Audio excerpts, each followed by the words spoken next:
What's good, everybody? Take Hazy back here.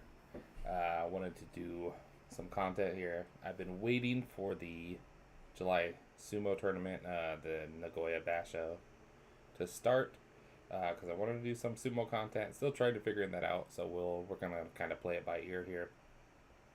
I've been on Dr. Lariat's Rock podcast talking like World Cup and NBA. So I haven't really done an NBA offseason recap video on this channel, so I thought we'd get into that a little bit. That podcast feed is the prescription with a W after the P for like pro wrestling.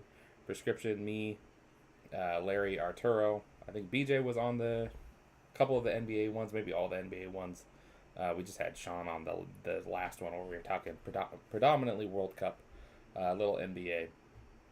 So we covered kind of the big moves on those videos. So we'll kind of go over some of the smaller transactions and the stuff we couldn't cover like in the group in this video real quick. So I got my little Excel spreadsheet up. I do this every year just to keep track of the Timberwolves roster sheet, cap sheet. I guess I could show that to you here. I update this every year, so I have it going back to the 2023 roster. This is where they currently sit as of right now. But then every year I update this free agent list as well. So we're going to kind of use this as our cheat sheet to kind of go over all the moves.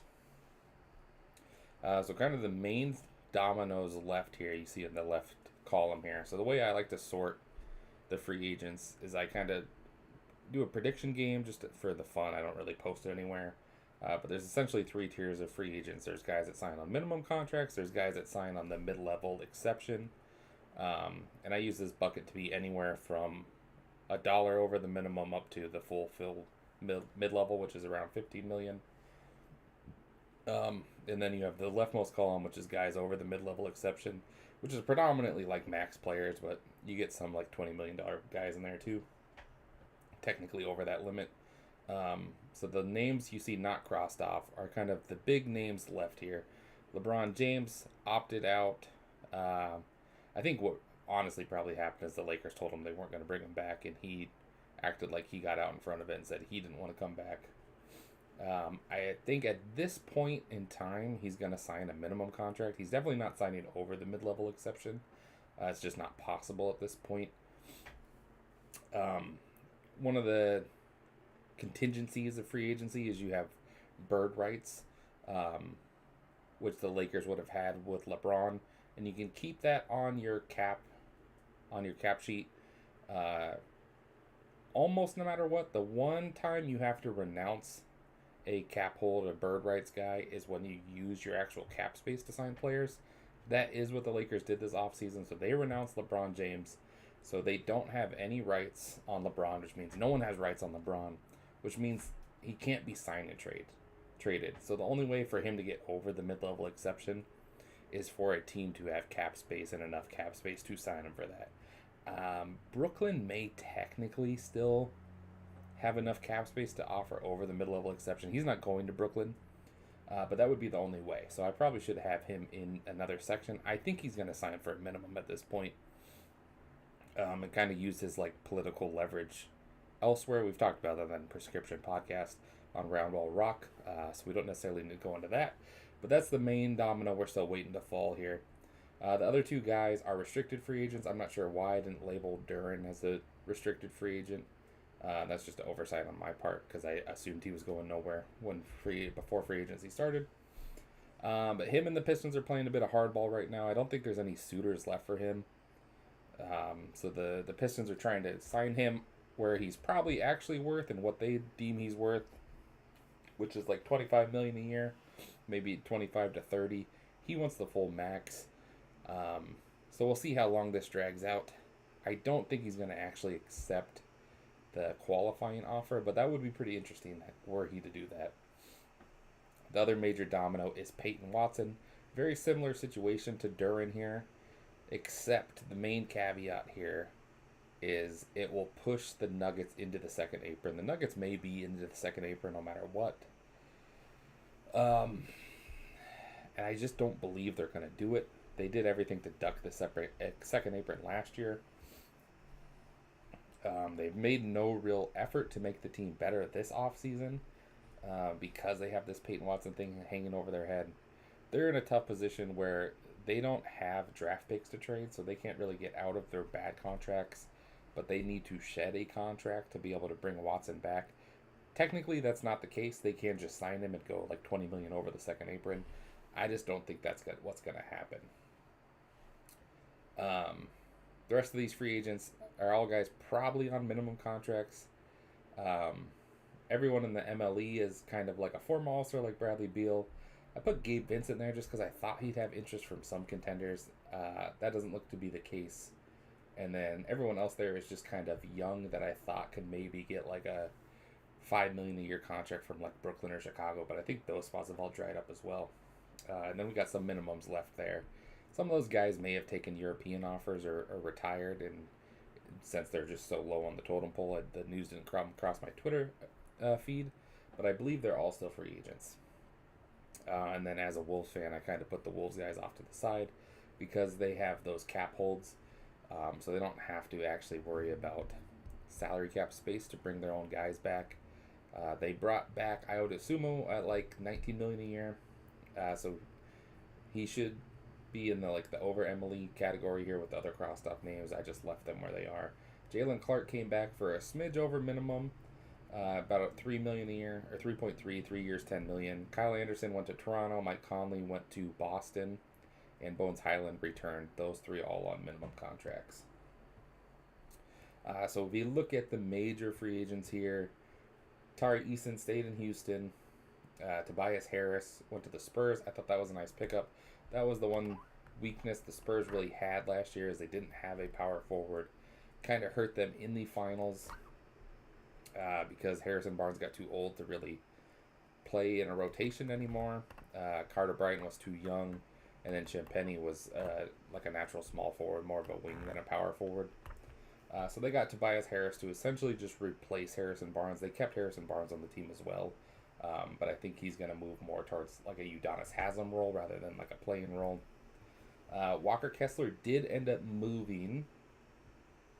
So we kind of got some tea leaves on Walker Kessler leaving Utah when Utah brought back Yusuf Nurkic on a 2-year, $22 million contract, which is just pretty high to pay for a backup center, especially when you also have Jaren Jackson and Laurie Marketing. And Walker Kessler was going to make something like $30+ million a year. So my radar sniff detector went up for that. So when he got signed and traded to the Lakers, I wasn't necessarily surprised by that. I thought the Nurkic move pretty much tipped their hand that was what was going to happen. I did think the Lakers severely overpaid, so they gave up both tradable first-round picks and 2 first-round pick swaps to bring in Kessler, as well as giving him 4 years, $130 million. I think for 130 is like right in his range. It's maybe like a smidge of an overpay, but that's what you got to do in free agency, especially restricted free agency. But they also traded draft capital like he wasn't a free agent at all. So they kind of ate it at both ends there with Kessler, which I think is tough. Norm Powell's career continues on the same trajectory it's always been, where he's a really good player that no one wants to pay. I think Miami did want to pay him, but they couldn't because of the Giannis trade. So he takes like 2 years, $40 million. I think it might have been 2 for $45 to Chicago. Sandro Mamo also went to the Lakers. The Snowtime Lakers signed all the white guys they could, really. He got paid pretty handsomely after playing on a minimum last year. He kind of became the big of choice in Toronto, with Podol hurt for a lot of the year. He'll be the Lakers like stretch 4. Maybe start, maybe not. I think he's just over the mid-level, something like $16 million a year. But he got 4 years on that deal. Kristaps Porzingis continues to get slight pay reduction. I thought he should have got paid a little less, but he went back to the Warriors for 2 for $40, which I think is a little questionable. But the Wizards or the Warriors just kind of have to do what they have to do at this point. Austin Reeves and Trae Young both got 4-year maxes. I didn't really love that for either guy. Austin Reeves obviously is young and has continued to get better every year, but that is only in the regular season. He's still yet to really perform well in the playoffs. So with the team that's made the playoffs every year like the Lakers, I don't love the idea of spending max money on a guy that shrinks in the playoffs every year. Um, Trae Young, I loved as a buy low candidate when the Wizards traded for him, essentially giving up nothing to get him, um, because Atlanta just wanted to get off that money. So for them to turn around and give him a 4-year max was crazy. I mean, I guess you kind of have to pay someone, but I thought they had a little more leverage with Trae Young. The idea there is maybe Chicago or Brooklyn were willing to offer him the max, so Washington had to offer him the max to keep him. Um, no real reporting on that, but that would be the most logical situation there. CJ McCollum goes back to Atlanta on a 1-year, $20-ish million contract. Kobe White got, I think, 4 years at around like $22 million a year, so he got paid pretty handsomely. The Hornets traded LaMelo Ball to Minnesota. We'll talk about that a little bit. So Kobe White is essentially the fill-in replacement starter for LaMelo.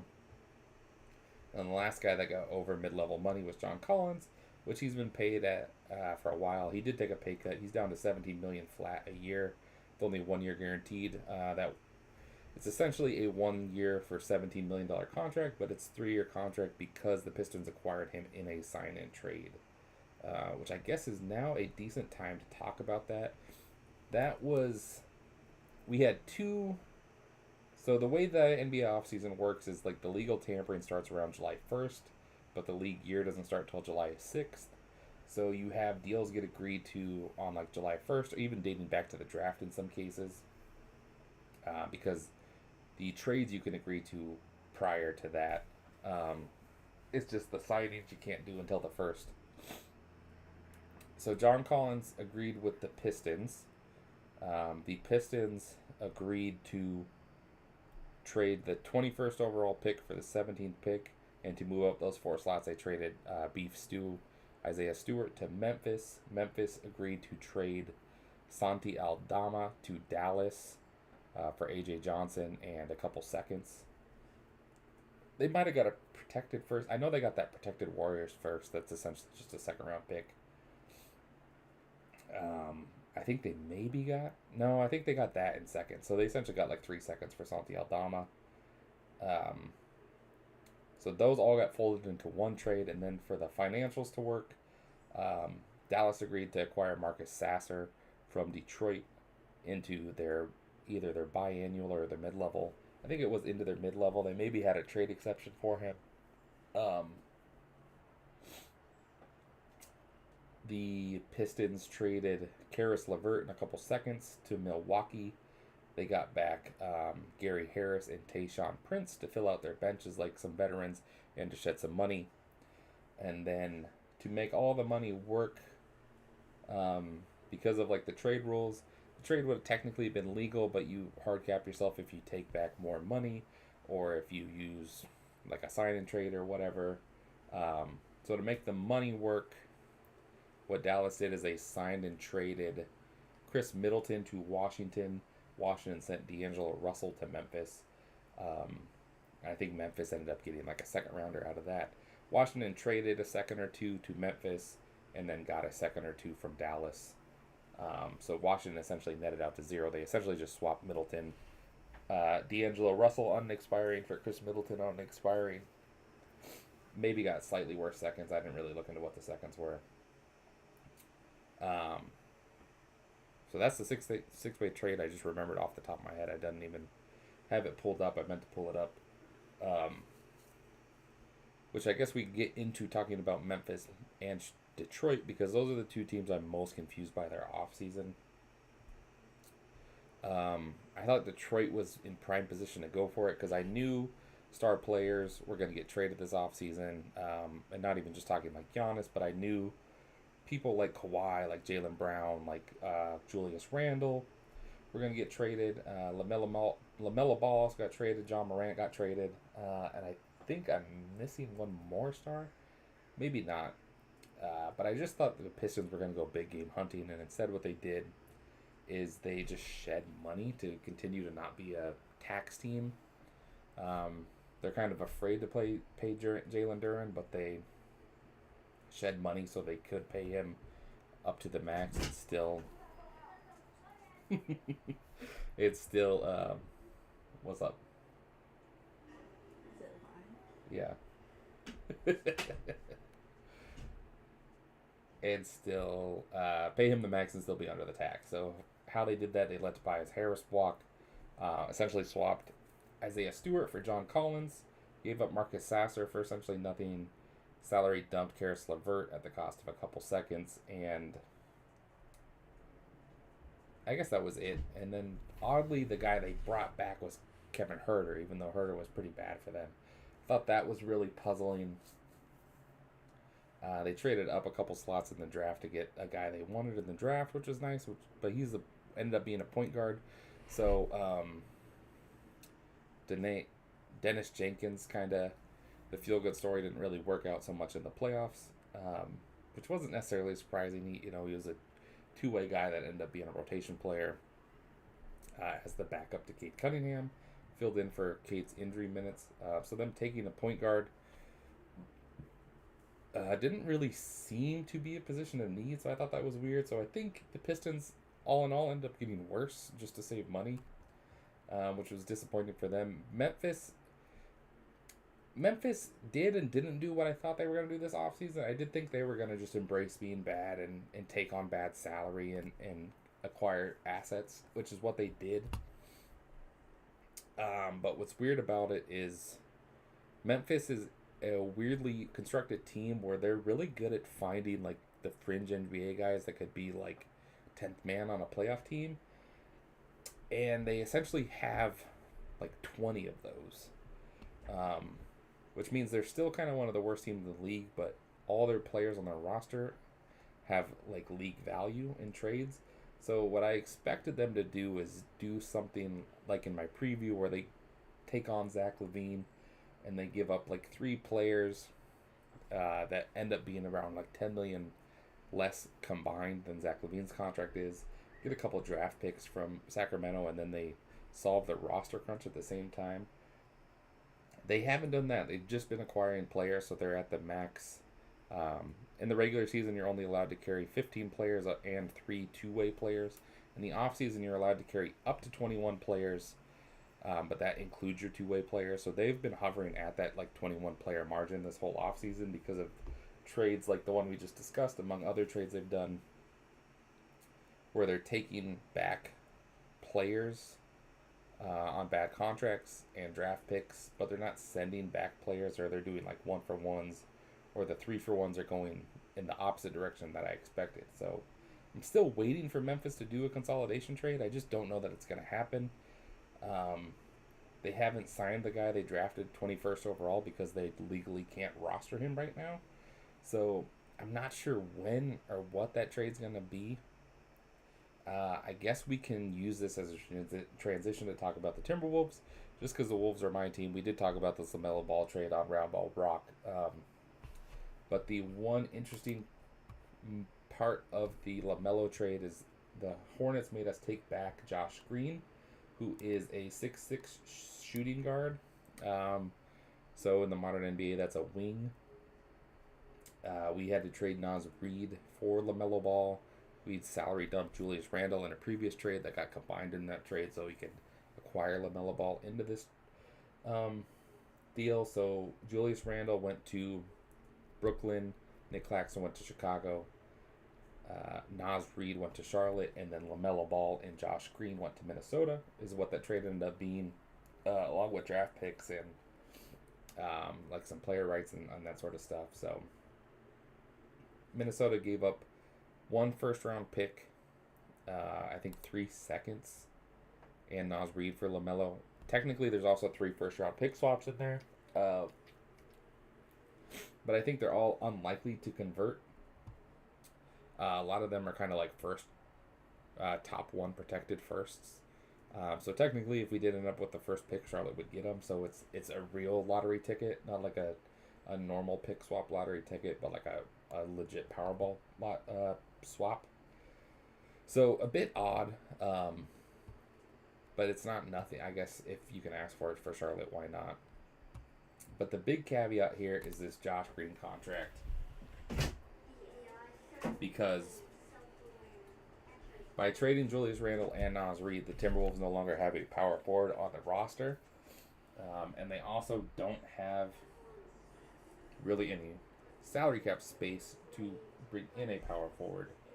They did sign Trey Lyles to return from Europe into the NBA, so he is a legitimate power forward. I don't know that he is a legitimate rotation guy at this point in his career, but at least it is a big body. He kind of also fills in as like our emergency third center because we do only have Rudy Gobert and Joan Berenje as only bigs on the roster. So Berenje is like guaranteed a role this year as Rudy's backup because there just isn't anyone else. So the big roster crunch here is we don't have a power forward, we don't have money to get one. So you naturally just look at like this Josh Green contract. So the other thing is if Memphis's player acquisitions, they have something up to like 12 or 10 power forwards in that roster out of like 21 guys. So you naturally kind of gravitate towards Memphis, at least I do.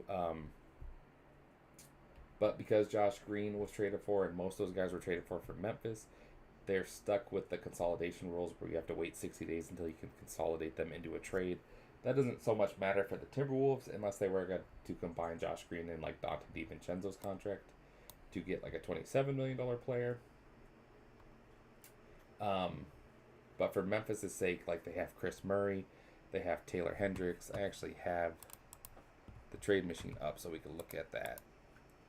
So let me switch the screen real fast and we'll just look at the actual roster they have instead of me saying it off the top of my head. They got Jeremy Grant in the Ja Morant trade. That would not be one of the guys the Timberwolves would potentially want because he makes too much money. Cam Boozer was the third overall pick, so not him. They just signed Quentin Post, not him. But then you got Taylor Hendricks. You've got D'Angelo Russell. They would probably love to get off that contract. Not a power forward, but could be matching salary. Chris Murray. I don't think they have any interest in. They just needed him for salary matching purposes in the Ja Morant trade. Todd Gibson, I think they want to keep as like a veteran leader. Oliver Maxine Prosper. He's a former Dallas first-round pick that ended up there. I think they like him because they made a point to re-sign him, and then they have Gigi Jackson as well. And then their pick 21st overall, I think, is a small forward, could potentially be a modern power forward in the NBA. So they just got a lot of bodies because they're probably stuck with Jeremy Grant. They brought in Isaiah Stewart. They have Cam Boozer. They signed Quentin Post. They have Zach Edey. That's their big rotation. The rest of these names that I named are guys that like really aren't going to play. Josh Green's probably better than all the names I named, but you know, you solve some of this roster crunch. You can't really get picks out of Minnesota. But maybe you like Josh Green. Josh Green's still fairly young. He's only 26 years old. On an expiring contract, he's not going to get paid this much on his next contract. But maybe he could be your backup like wing. It's something. But because of the restrictions, if they were to do a trade, they couldn't do it until like August or September legally anyway. All right, so let's move back to the free agents, cover the last couple areas of activity. Another big trade that did not change the screen. Another big trade, I hit cancel instead of, that happened that we didn't talk about on Round Ball was the Suns traded for Miles Bridges from Charlotte. They did a little bit of a salary dump, which we thought originally was to duck the tax, and then they used every dollar of savings to bring Luke Kennard in. So they traded their 2033 unprotected pick, along with Grayson Allen and Royce O'Neal, who are still serviceable players, but on slightly bad contracts, for the right to have Miles Bridges and renegotiate with Miles Bridges, and then to sign Luke Kennard.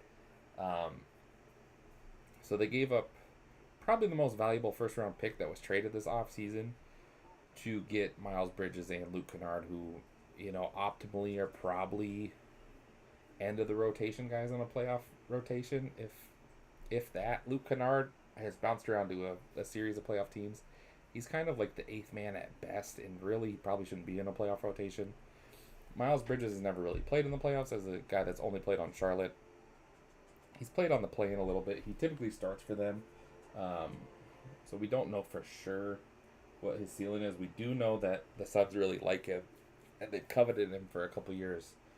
But they played a real premium to bring him in, which was bizarre.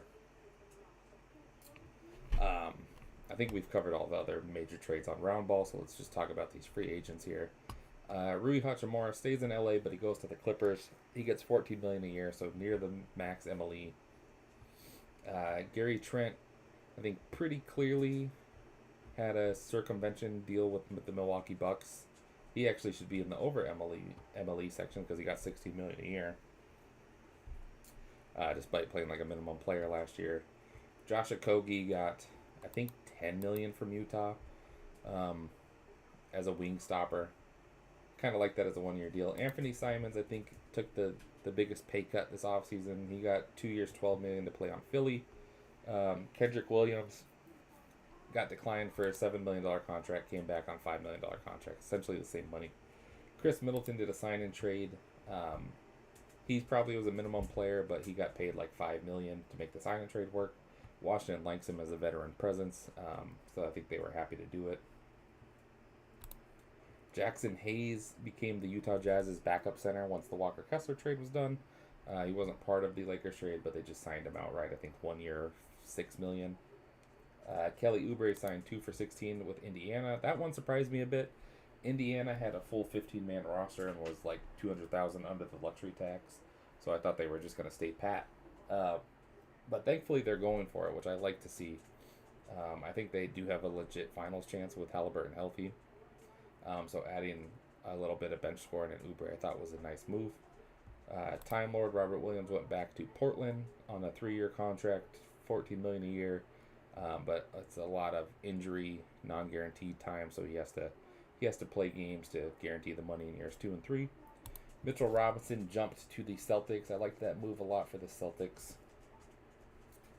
They needed a secondary big body. Quinta ended up being serviceable as a starter. Luka Garza was playable at times, but ultimately is not a guy you can play in the playoffs. All their other minimum centers, they ended up salary dumping to get under the tax at the deadline, and then they brought in Vucevic, hoping Vuce could be that playoff big that stretches the floor and whatnot. He's just too old at this point. He ended up going back to Orlando on a minimum. But Mitchell Robinson is coming off winning the title for the Knicks. Always a slight injury risk with Mitchell Robinson, but he can't space the floor, but he gives you legit rebounding and rim protection with Quinta. You should have 48 minutes of pretty good defensive play at center. Almost like nothing offensively between those two, but good defense, and that's what you want. Quentin Grimes signed a 4-year deal with the Lakers. He's going to be their primary defender, essentially filling in the Marcus Smart role from last year. It's a tall task. There's not really any other defenders on this team other than him. But he got paid well. He got paid probably a little bit more than you would expect, but nothing too crazy. I think it was in like the $12 million a year range. DeAnthony Melton went back to the Warriors, I think for just over the minimum, something like $4 million a year, which is nice for them. Harrison Barnes stayed on the Spurs for $8 million, but that's like a glorified Udonis Haslem roll now. Luke Kennard went to the Suns, like we said. Jose Alvarado and Landry Shamet both went back to the Knicks, which is why they couldn't afford to keep Mitchell Robinson, because they didn't want to go into the second apron. Colin Gillespie and Jordan Goodwin both re-signed with the Suns. I thought those were good contracts. And I think overall the Suns did get better. They just are into the tax and have traded all their first round picks to do it, and they're closer to like a lateral team than actually better. Jock Landale got almost the full mid-level to re-sign 1 year for Atlanta. But that's just kind of the going rate for serviceable big men. Keon Ellis and I'm not seeing another name. Oh, it's because Josh Minot I didn't list on here because he had a team option, but they opted out to re-sign him. Keon Ellis and Josh Minot both got essentially like 1 year prove it deals on Brooklyn where they got paid decently with the potential to opt out. He got like $9 million a year. I think Josh Minot got like $5 million a year. Kevin Porter, I think just opted in. I didn't take notes here or pull up the transaction log, so he's still in Milwaukee.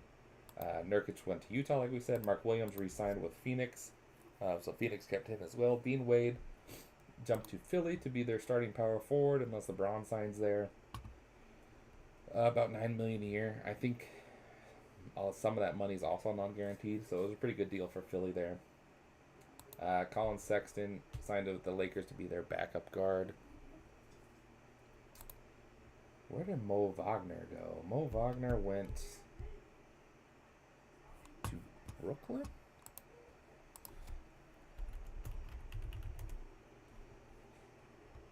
Mo Wagner went to... Why is it saying where he played last? I know he signed somewhere.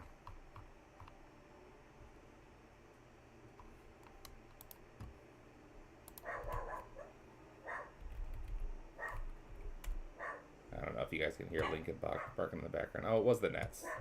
Nets gave him $219. Okay, that was right. Marcus Smart went to Houston. I like that. To kind of be like their backup point guard / their Josh Okogie replacement. Quentin Post went to Memphis, which was bizarre. But it's essentially a 1 year contract. Tim Hardaway replaced Norm Powell in Miami as kind of their main shooter. And that pretty much sums up free agency. You have the list of the minimum guys over here. Nothing too notable there. Kevon Looney went to the Lakers to be their backup center. They traded DeAndre Ayton to Washington for Jaden Hardy, which they needed to do because their signing of Kessler, Quentin Grimes, and Mamu, they are about $1 million over their cap space they had, so they had to shed about $1 million in cap space. So they traded DeAndre Hunter for Jaden Hardy, which saved them like $2 million to make all the moves legal. Drummond replaced Mitchell Robinson on the Knicks on a minimum contract, which I liked. I thought that was about as best case scenario for the Knicks there. I'm not sure why I have Kevin Huerter and Zach Collins. Oh, I have them there because I projected them to sign for minimums. But I was moving people once they actually signed, so those guys should be in the mid-level tier because they both got $9 million a year. All right, that covers NBA. That was more than I expected to talk NBA. That was 30 minutes, so let's talk a little bit of sumo here.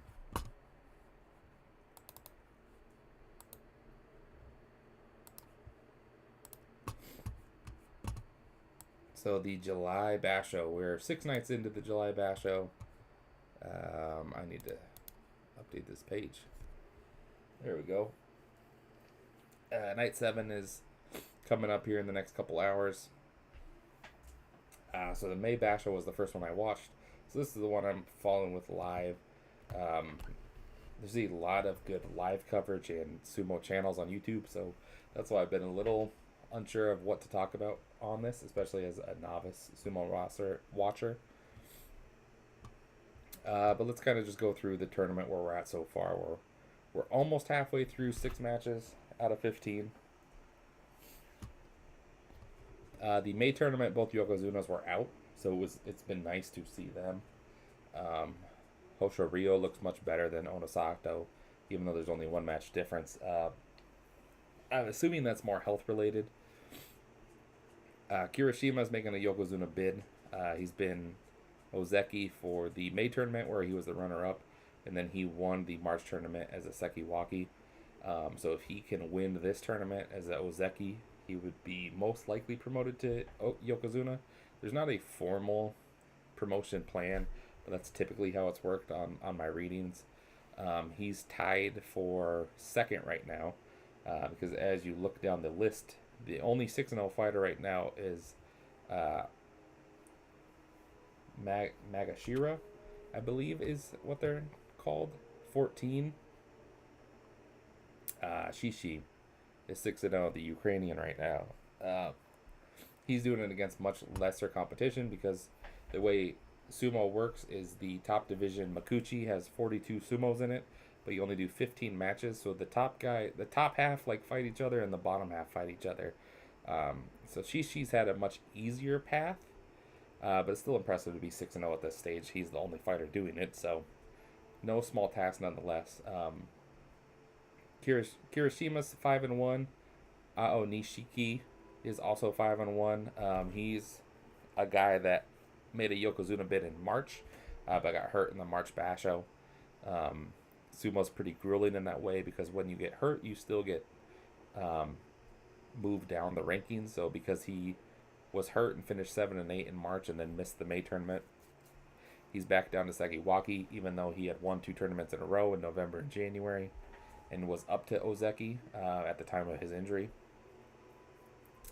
But he looks back and healthy right now.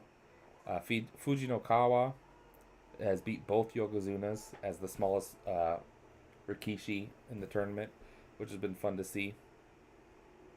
His last fight, or maybe it was the fight before, he fought Atama Fuji, who I thought was the biggest sumo weight-wise. Kazuma's got him beat by a couple pounds, but essentially the smallest sumo versus the biggest sumo was kind of fun to watch. He wasn't able to beat Atama Fuji. Hakuno Fuji's also 5-1, beating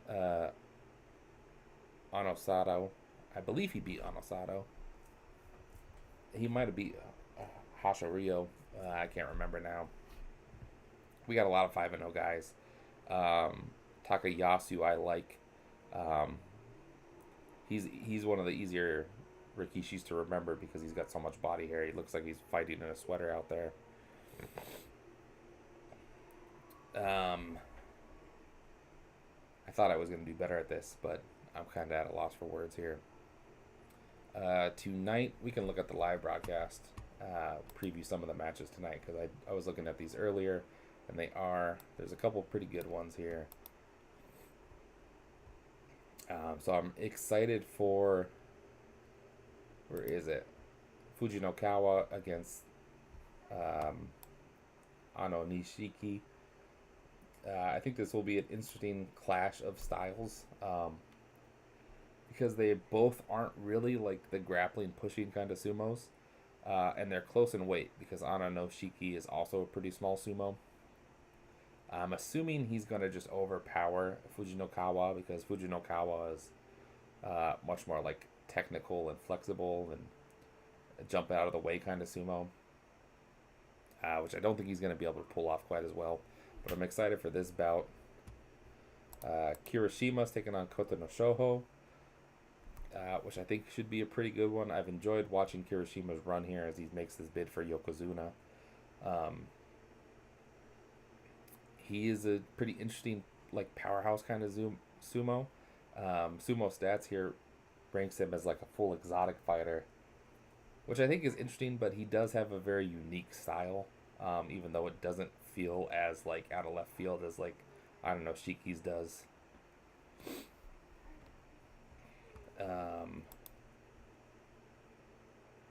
That's not the one I was thinking of. Takanosho has won his last 2 in a row as Magashira 1. I think I'm saying that right. Now I'm not sure.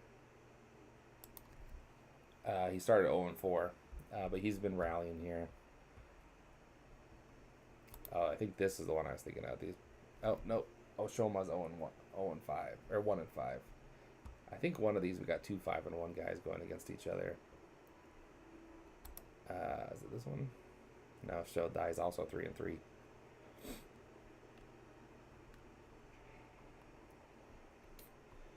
So after the night, we'll be at the halfway point of the tournament. Yeah, I think we're gonna call it because I'm just kind of flailing here. So we'll go back to the drawing boards on sumo content. All right.